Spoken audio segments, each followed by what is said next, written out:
భవన నిర్మాణ కార్మికులు ఆధునిక పద్ధతులు మెలకువలు నేర్చుకోవాలని భవన నిర్మాణ కార్మిక గౌరవ అధ్యక్షుడు సూర్యాపేట మున్సిపల్ వైస్ చైర్మన్ పుట్ట కిషోర్ అన్నారు.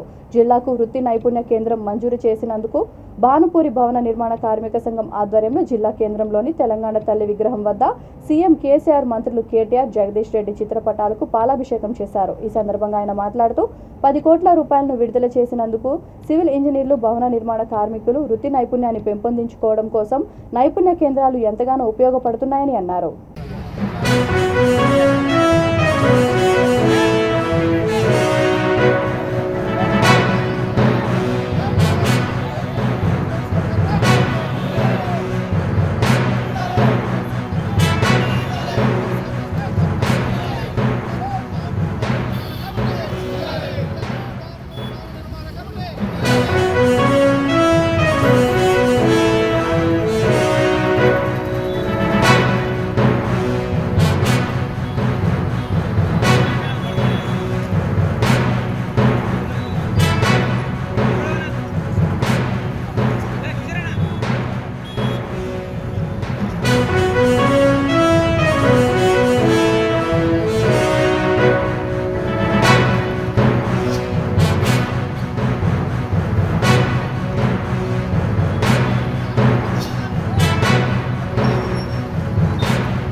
మాట తప్పని నైజం మన ప్రియతమ నాయకులు సూర్యాపేట శాసనసభ్యులు విద్యుత్ శాఖ మంత్రులు పుట్టకల్ల జగదీష్ రెడ్డి గారిది గత 2 సంవత్సరాల క్రితం మంత్రి గారు ఏదైతే మాట ఇచ్చిందో మరి సూర్యాపేటలో కార్మికులకైతే ఏంది, సివిల్ ఇంజనీర్లకైతే ఏంది, మరి కొత్త పద్ధతులు వస్తున్నాయి.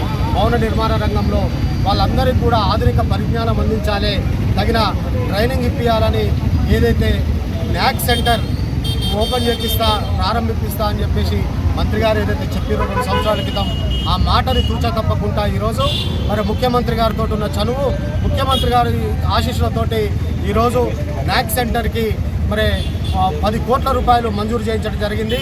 ఈ సందర్భంగా మేము మా భానుపూరి భవన నిర్మాణ కార్మిక సంఘం నుండి మరి గౌరవ ముఖ్యమంత్రి కేసీఆర్ గారికి, కేటీఆర్ గారికి, మరి అదేవిధంగా మన ప్రియతమ నాయకులు జగదీష్ రెడ్డి గారికి హృదయపూర్వక కృతజ్ఞతలు చెప్తా ఉన్నాము. ఎందుకంటే ఈ న్యాక్ సెంటర్ తోటి ప్రతి కార్మికునికి కూడా ఉపయోగం ఉంటుంది. ఎందుకంటే ఆధునిక ఏదైతే సాంకేతిక పరిజ్ఞానం వచ్చిందో వాటన్నిటి మీద కూడా ట్రైనింగ్ తీసుకొని మరి వారు కూడా వారి పనిలో ముందంజలో ఉండే అవకాశం ఉంది. కాబట్టి ఈ అవకాశం కల్పించినటువంటి మంత్రి జగదీష్ రెడ్డి గారికి మా హృదయపూర్వక కృతజ్ఞతలు తెలుపుతా ఉన్నాం.